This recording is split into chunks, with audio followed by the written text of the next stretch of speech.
Bonjour à tous et à toutes, je suis Dolly et aujourd'hui j'ai prévu une vidéo spécialement pour les coachs afin de vous expliquer comment le baromètre et le test peuvent aussi être des outils que vous utilisez avec vos équipes. C'est parti! Et donc quand on est coach, comment on peut utiliser le baromètre de la santé mentale dans l'e-sport avec ses joueurs ou avec ses joueuses? À mon sens, il y a à peu près à tous les niveaux où vous pouvez l'utiliser. Par exemple, dans un premier temps, vous pouvez le présenter à tous vos joueurs ou à toutes vos joueuses lors d'une des réunions que vous avez avec eux, ne serait-ce que pour aborder le sujet et libérer un peu la parole, en expliquant que si on va pas bien dans sa tête ou dans son cœur, ça a des répercussions évidentes sur sa performance. Donc c'est pour ça qu'il faut être attentif à son bien-être, attentif ou attentive à certains signaux, et que vous, en tant que coach, vous êtes en capacité de pouvoir écouter ce dont ils ont besoin par rapport à ça, pour les orienter si nécessaire, notamment grâce aux petits tips que je vous ai mis en bas. Par exemple, quand il y a un joueur ou une joueuse qui va s'identifier ici, ça peut être très valorisant, c'est important de le signifier également.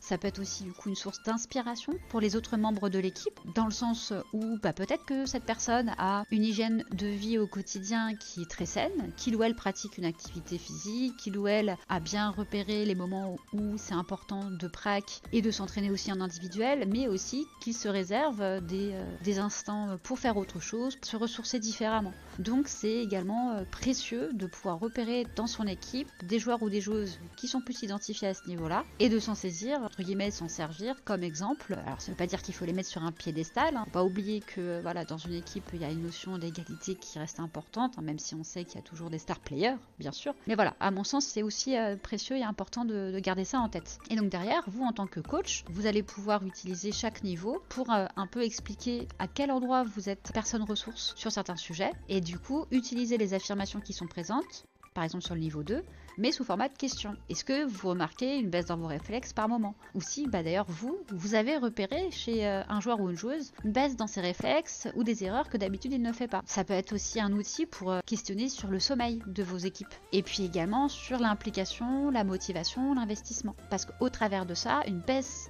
de régime, c'est pas forcément égal à de la flemme ou un profil de personne qui s'en fiche. Pas du tout. Des fois, c'est aussi un indicateur qui permet de mesurer le bien-être d'une personne.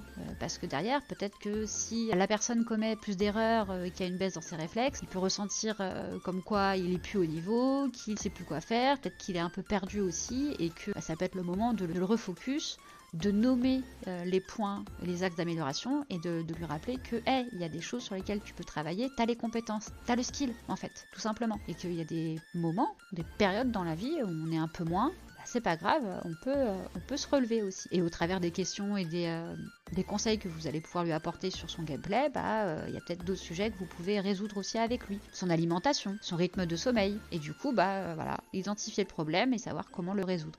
Pour un peu plus centrer sur le niveau 3, ça sent le roussi, là où on est vraiment sur un début de mal-être à mon sens au niveau de la santé mentale, c'est hyper précieux que vous puissiez repérer les signaux faibles. Si vous constatez que dans votre équipe, un joueur ou une joueuse perd son calme de façon beaucoup plus fréquente pour des raisons vraiment mineures, alors que d'habitude le joueur il est plus enclin à la critique, qu'il accepte de s'améliorer, qu'il accepte d'entendre aussi là où il a échoué, si cette personne d'un coup elle tilt à quasiment tous les matchs, dès que vous êtes en 0-3, ça y est, il n'y a plus personne, ça veut pas dire qu'il n'a pas le mental pour. Ça veut dire qu'à ce moment précis, il a besoin d'outils pour mieux comprendre ce qui se passe. Il y a peut-être d'autres facteurs externes qui expliquent son comportement, son attitude, et que c'est important d'en parler. Donc pareil, vous utilisez les affirmations présentes qui sont ici pour questionner vos joueurs ou vos joueuses.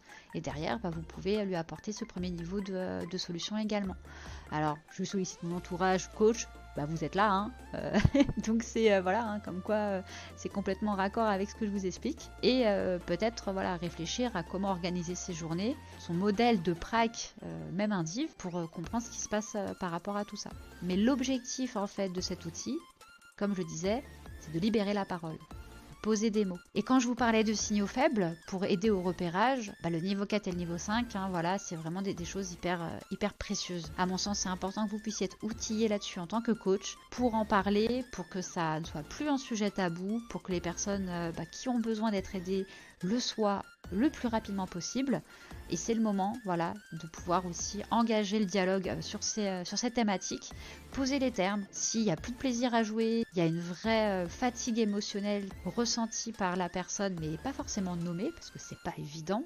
de poser les mots sur ce qui ne va pas, hein, clairement. Quand on est concerné, des fois, on est tellement dans un engrenage qu'on n'arrive pas à dire explicitement ce qui se passe en nous. Donc ça peut être des outils que vous utilisez pour aider dans l'échange et aider à la personne à poser les mots et derrière agir en conséquence. Et bien évidemment, là on est clairement sur de la prévention hein, pour le niveau 5. Et rappelez qu'il existe des plateformes, des numéros et des professionnels de santé, hein, j'insiste, pour accompagner dans ces moments-là. C'est hyper précieux. Vous pouvez aussi utiliser la vidéo plus complète que j'ai faite en amont qui explique vraiment chaque niveau, chaque solution. Vous pouvez donc l'utiliser, la partager, la diffuser, choisir les moments vraiment sur lesquels vous souhaitez appuyer parce que ça rentre voilà, dans le message que vous avez envie de partager. Et derrière, je vais vous montrer, on va revenir sur le test parce que le test, hein, c'est, comme je le dis souvent, complémentaire au baromètre et je vais vous expliquer comment vous pouvez l'utiliser.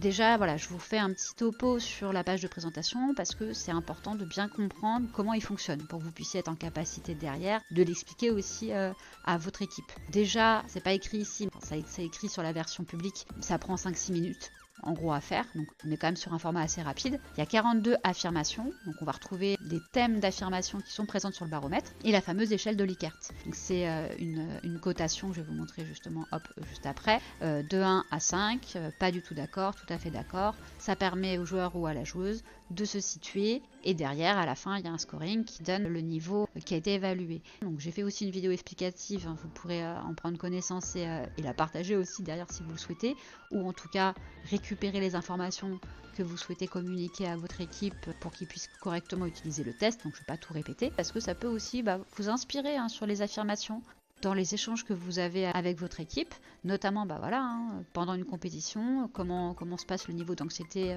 de chacun et chacune au sein de la team. Ça peut être des questions que vous posez en tant que coach. Parce que derrière, le baromètre, hein, vous pouvez le reprendre, mais ça donne des recommandations également. Si vous êtes coach et que vous souhaitez également bénéficier d'un accompagnement à la performance et vous vous posez la question pourquoi, c'est très simple, c'est parce qu'on peut vous outiller dans votre quotidien en tant que coach pour que vous puissiez être encore plus performant auprès de votre équipe. Ça peut être des méthodologies en lien avec la gestion de l'émotion, la compréhension des émotions. Hein. C'est pas qu'une question de gérer l'émotion, mais comprendre en fait les émotions auxquelles peut être confronté votre joueur ou votre joueuse. C'est aussi important en tant que coach. Il y a également des outils pour la communication, pour faciliter la synergie d'équipe, la bonne entente. Et du coup, une fois sur les serveurs, ça se passe au mieux. Donc voilà, le test, vous pouvez le partager à votre équipe parce qu'il y a régulièrement, en auto-analyse, si on utilise le baromètre, on peut considérer qu'on est niveau 3 ou qu'on est niveau 2 par exemple, et qu'à la fin du test, on se rend compte finalement qu'on est plutôt niveau 3 ou niveau 4, voilà, qu'on a en tout cas un niveau différent qu'on s'était autoproclamé.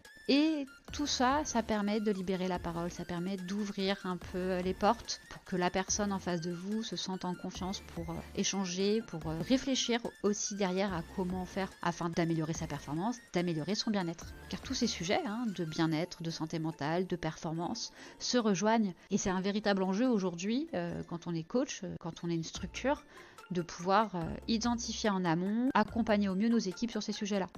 Et donc, c'était ça que je voulais également montrer, ça vous donne potentiellement des solutions. En fait, dans les affirmations, des fois, on a soi-même la solution. Si je prends régulièrement des pauses pour me reposer pendant les sessions de jeu prolongé, pas du tout d'accord, tout à fait d'accord, si on fait pas du tout d'accord, ça peut être la phrase qui fait tilt dans sa tête et qu'on se dit, effectivement... je fais pas beaucoup de pauses en fait, donc ça peut être des sujets parce qu'on sait bien que c'est important de faire des moments de break dans une session de prac, hein. Jouer 10 heures d'affilée enfermé dans une pièce devant son écran, c'est pas bon pour la santé, dans le sens où c'est pas forcément comme ça qu'on va progresser, parce que le cerveau il a aussi besoin de se reposer pour assimiler ce qu'on a appris. Donc voilà, c'est vraiment des indicateurs que vous pouvez utiliser derrière avec votre équipe et permettre de cibler les axes de travail et les points d'attention que vos joueurs ou vos joueuses doivent porter sur eux-mêmes et donc aussi vous envers eux. Alors si le sujet vous intéresse et que vous voulez aller plus loin, contactez-moi.